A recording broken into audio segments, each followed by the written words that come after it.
Hello, hello. Welcome to a special holiday edition of One and Done Weekly. Today I want to come on here and, of course, extend you a very Merry Christmas. I also want to reach out to you and give you a word of encouragement. And the reason is around the holidays, a lot of times, if you are in the kind of weight management, weight loss mindset, it's easy to get stuck in one of two mindsets going into the special day, the day of celebration. And the two mindsets, you're either on one hand insistent that you will not lose any footing. You are going to continue to move towards your goals. You're not going to gain an ounce of weight, and you're going to track everything meticulously. So that's one extreme. The other extreme is oftentimes a more rebellious extreme where you say, forget it. I've been working hard the rest of the year. I'm just going to take on this day with reckless abandon, and you end up eating everything in sight. And so by the end of the day, you feel uncomfortable, you feel stuffed. The one hand, you deal with anxiety. The other hand, you deal with shame. They're two very extreme perspectives. And unfortunately, they rob us of the experience of the holidays. And at the heart of this conundrum, these two extremes, is a foundational question to one and done weight loss that I want to address, to share with you. And that question is, what is the purpose of food?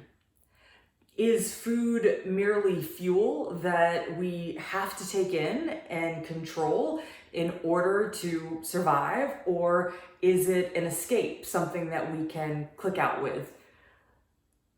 I put forth to you that it's so much more than both of those perspectives. I would say that food, yes, indeed, is fuel. Food can definitely give us a feeling of escape. It can change our physical state in the moment. It can ground us when we're feeling scattered. And it's also a celebration. Food is representative of our heritage. It connects us to those who came before us, to those who break bread with us.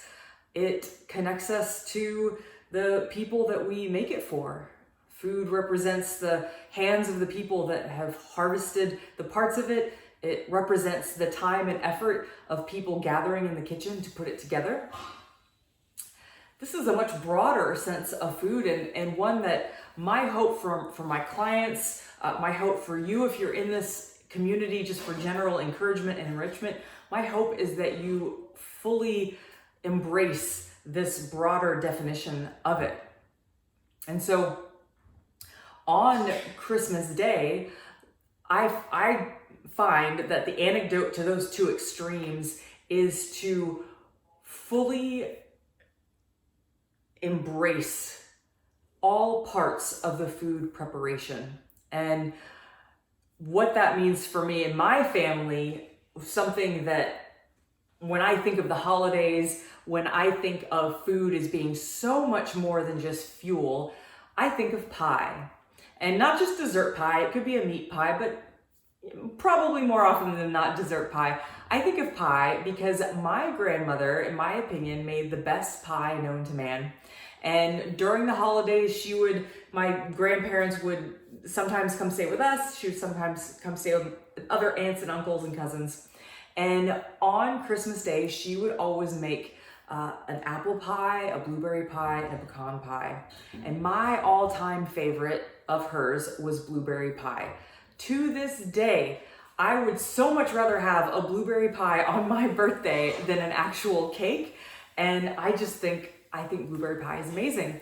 So much so that I created a tradition of my own where during the holidays, in October specifically, so the beginning of the holidays, in October, I have a tradition the last few years. My husband and I will go up to Vermont to see my best friend because her birthday just happens to be in October.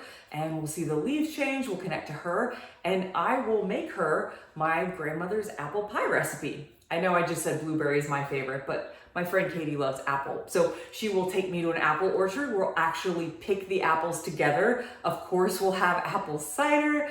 And then when we get home, she'll usually go off and take a nap and I start the preparations. She'll have lit some candles and put on some chill music. So when she wakes up, I'm in the kitchen prepping this amazing pie. You can smell the cinnamon just wafting through her place. And then she comes in and, you know, by the time the pie is all cooked and cooled, we sit down. Usually there's another friend around. We cut the pie and we serve it so that by the time we sit down together to actually enjoy this pie, that pie is so much more in that moment than simply food that I'm putting in my stomach. It's so much more than fuel, of course. And I don't want to check out at that point. I don't want to just dive in and inhale this whole pie because of the time I took to make it, because of the grandmother who is in the kitchen with me. Not really, she's passed years ago, but I never feel more connected to her than when I'm in the kitchen making her pie, right? And then the ability to pass that on to my friend and share that with my friend in that moment when I'm actually eating, there is so much more to the experience than just simply, this is food that I need to fuel myself, or I had a bad day, I need to inhale this as quickly as possible. So my hope for you on this holiday season is that regardless of where you are on your fitness journey, wherever you find yourself, whether you're in the midst of an amazing transformation, or maybe you're just on the outskirts, you're ready to start, but not quite sure.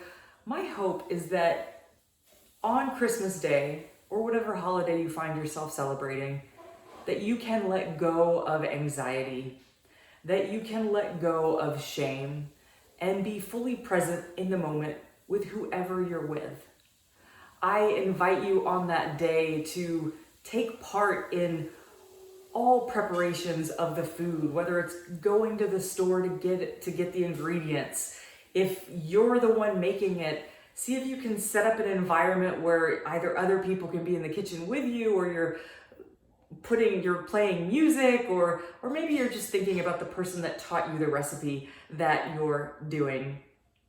And then if you would like to take this a step further to really put yourself in the mindset, I invite you to take out your transformation journal if you have it. If you don't, take out a piece of paper. And I invite you to just do a quick little journal of a food that makes you feel connected to it for so many more reasons than just fuel or escape. And just write what is the food, what does it mean to you, what parts of it connect to you and why. And then if you're feeling really, really extra connecting, we'll say, I invite you to write about your food in the comments below. Tell us what your recipe is. You don't even have to share the details of the recipe. We don't need a full breakdown of it unless you'd like to share that. But just tell us the name of what the food is and tell us why it's special to you, why when you sit down to eat it, you feel so much more than just, what is this gonna do to my body? I hope you have an absolutely wonderful holiday, whether you're spending it with family or spending it on Zoom calls, whatever you're doing. Happiest of blessings to you and yours. Stay connected. I'm so grateful for you guys this season. I'm so grateful to be part of this community where we can share this space and celebrate food for more than just its minutest parts. Merry Christmas, you guys. Be safe.